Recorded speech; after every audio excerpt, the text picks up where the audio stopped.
Okay, so the first thing that we're going to do is after we've informed the patient that we're going to start the IV, we're going to look at their veins and where we might want to put that IV at. So in our patient here, this is in his antecubital. Just an FYI, an antecubital is a great vein. It's a big spot. You know every patient where it's going to be located. You do have to be careful though for them bending their elbows, and it can cause a kink in the catheter, so there is that risk to it. You'll see a lot that will be put into the top of the patient's hand. You have to worry about valves there. And then there are some patients that have good veins in their forearm. It really just depends on your patient. If they're hospitalized a lot, it might be valuable to ask where do they normally put it.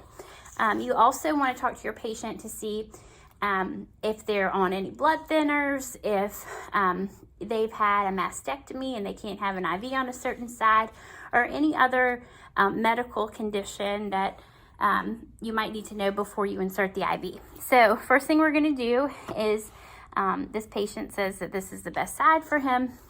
But if they don't have a side, you can put the tourniquet on either side and just kind of look. And if you don't see anything, it doesn't hurt to ask somebody else to come in and look for you before you start. You really want to minimize the patient by sticking them a lot of times. So you want to minimize that discomfort. So we're going to take our tourniquet, wrap it around at kind of a medium tightness, not too tight, and make a little loop at the bottom underneath. That way we can quick release that. So see, we have a little bow, and we can pull either end, and that will kind of pop the tourniquet when you're ready. So when we look for veins after we've got that tourniquet on there, some of the best veins are not going to pop right out at you. They might be a little deeper, but they're probably a little straighter and they're a little bigger, so they can accommodate a bigger gauge size IV. So what you're going to do, and what I typically do in practice is, at this point we're not sticking and we haven't cleaned anything, so I'll use just my bare fingers, and I will go across the site in their arm where I'm looking to see where I can feel the biggest vein. And what it'll feel like, it'll feel kind of like a bouncy feeling compared to everything else. And when you occlude it, you'll definitely know by feel once you get there. So doing that with your eyes closed helps you, because you're not relying on your eyes. If you feel something and you don't see it, you might discredit what you think, but doing it with your eyes closed, I think it's always been easier for me to find veins that way. So once I've located my vein and the best place where I'd want to stick this patient, I will take my fingernail and depress in an X pattern. That way I know exactly where I want to stick, because after this point we're going to start cleaning. You're going to put gloves on, you're going to lose some sensation, and so this little mark, it doesn't hurt the patient, but it kind of lets you know exactly where you're going to go. So after we've done that, we're going to go ahead and put on our gloves.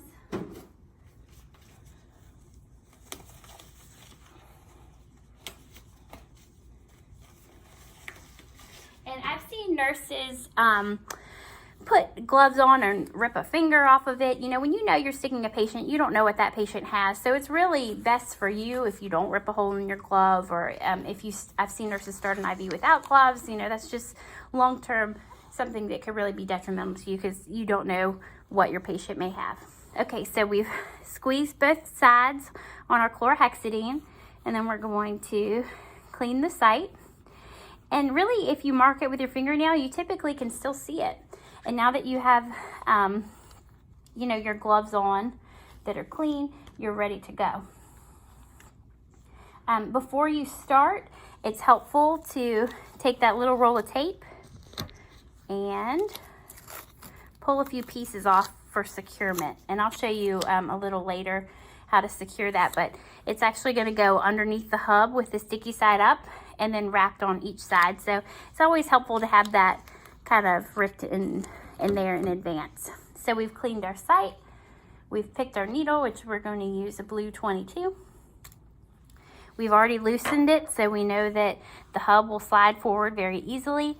Want to make sure that our bevel is up. That way we'll see our flash and it'll go through the skin easier. And we've marked our site so we know where we're going to go. and then we're going to go ahead and insert it at a 45. And typically in practice, what I'll do is I'll kind of hold up, but then you couldn't see what I was doing. So we're going to go ahead and insert it a little bit. Okay, and you guys can't see it, but we have a little bit of flash. I'll show you what that looks like at the end. And then you don't want to go through. As long as you've got, blood flowing, then you're good to go ahead and advance your catheter. So I hold it in place, advance my catheter, pop the tourniquet because you don't want it to bleed everywhere, and then I'll press down on the vein so blood doesn't go everywhere, and pop the button. Then our needle's retracted. And then you can see my little hub right here. As long as I'm holding it, it's not going to bleed. And this guy's not actively bleeding, so it's not going to come out anyways. What I do, and it's kind of hard to see here, I hold the hub with my left hand, and I hold that still so it doesn't move. And then I twist with my right hand that hub in place. And again, I would be using two hands, but then you couldn't see what I was doing. So, big note here, once you get the needle in, let's rewind for a second, and our tourniquet's in place, that's when people panic. They're like, I've got to hurry up and get it on. Once you're in the vessel and you know that you're in the vessel, take a breath. Because if you're holding pressure on that vein, you know it's not going to bleed. You've popped the tourniquet, so blood's not going to gush that way.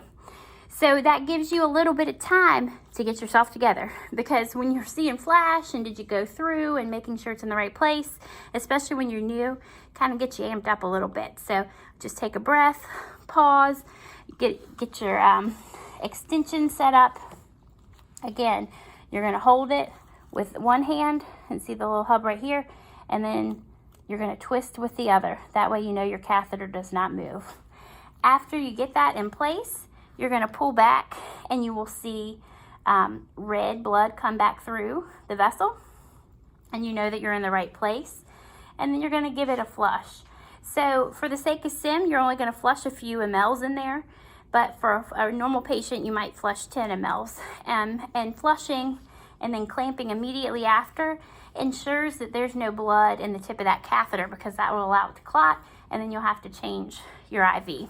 If you do a great job and it's in a good location and the patient can preserve it or it doesn't get pulled, they'll be good for 3 days. So as best you can do to flush it and make sure those flushes are really important at shift change. So at this point, your needle's in. Again, there's no need to panic and feel like you're rushed, as long as your patient isn't moving. And if you're lucky like me, my patient isn't moving, so you have a little bit of time to get what you need. So here's my tape. What we're going to do is we're going to take the sticky side up. We're going to go underneath the blue hub.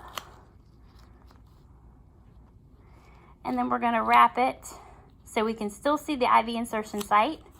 We're going to make 2 little flaps on the upside.